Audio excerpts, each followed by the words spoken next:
Right. August is actually a National Hair Loss Awareness Month, and in the UK, 85% of men suffer from alopecia or indeed balding in some way during their lifetime. Now, the main causes of that are diet, genetics, illness, and stress, and hair loss is known to cause depression, anxiety, and shame. In fact, it causes real shame, depression, particularly amongst men, actually, which is, I suppose, not surprising. But 8% of women who have to have life-saving chemotherapy consider giving up that chemotherapy merely to keep their hair. One survey has found that nearly half, 47% of people with hair loss would spend their life savings on regaining a full head of hair. But what is happening is many people are actually travelling abroad. They are having surgery in places that are unqualified. Well, I'm delighted to tell us more about this. We've got Dr. Furquan Raja. He is a leading hair transplant surgeon and joins me now. Good morning. Hi, good morning, David. I mean, I've seen this firsthand as a medic as well, that it's when you do lose your hair, it can be very traumatising, huge anxiety and stress. And just outline how common it is for us. This is certainly a very common presentation. By far, the most popular presentation is male pattern hair loss. And we're starting to see an increasing number of younger men coming in with aggressive hair loss. Given the trends on social media and the way things are going, people are becoming more and more self-conscious, and they're deciding to turn to hair transplant surgery as a treatment option. That's interesting, because certainly in older times, people would accept that is what is happening to many men. They wouldn't go down that route. But I assume it's the pressure from social media, from Instagram and the likes of those sorts of things, where you're seeing men with full hair looking younger, and that's then driving them towards this. Certainly, it's a combination of things, really. It's a social media aspect, but also it's starting to become less taboo as a procedure. We've had a lot of celebrities come out in the social media and, of course, in the public life about having a hair transplant. And that's really opened the floodgates for a lot of young men, particularly who felt self-conscious about it. They're now more open about having a hair transplant surgery. Yeah, I know many people who've had it. Now, in terms of cost, how much does it cost roughly in the United Kingdom? So this is very variable depending on the clinic that you go to. Sure. You know, it's certainly something that needs to be considered. If you're looking at a good quality hair transplant, it can range anywhere between £5,000 or £6,000 up to £15,000 to £20,000 plus, depending on the clinic that you go to and the method that they're using. Right. So several different ways of doing it. For example, a lot of celebrity clientele will opt for an unshaven procedure, and that can significantly increase the cost. For obvious reasons, they don't want to be noticed having a hair transplant. So just explain the different procedures for us. So by far the most popular type of surgery that we're doing nowadays is called FUE, or follicular unit excision, and that involves taking individual follicles, usually from a donor area at the back of the head, and transplanting them into areas where you've got loss. What, one at a time? One at a time, yeah. That must be very time-consuming. Absolutely, and even more important for us is that we're efficient with the time that we're taking to get those grafts out, because the longer they're out of the body, the less likely they are to survive.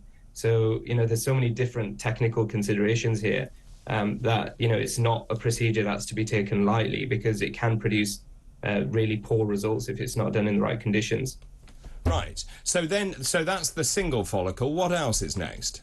So there's also the FUT method, which involves taking a strip of hair, or a strip of skin, from the back of the head, and that's a strip is excised and broken down into individual grafts, and then the wound is closed over, usually with stitches, which can either be dissolvable or removed after 10 to 14 days. And if you do that, so if you take this graft from the back of your head and then lift up the remaining skin, I'm assuming, what happens here? Do you get hair growth again at the back?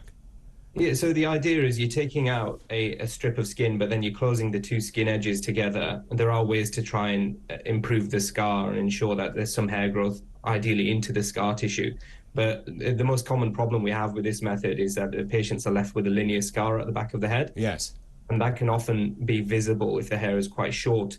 So it's only favorable in certain conditions if you're likely to keep your hair long at the back, or in female patients, it's more common certainly more favourable choice.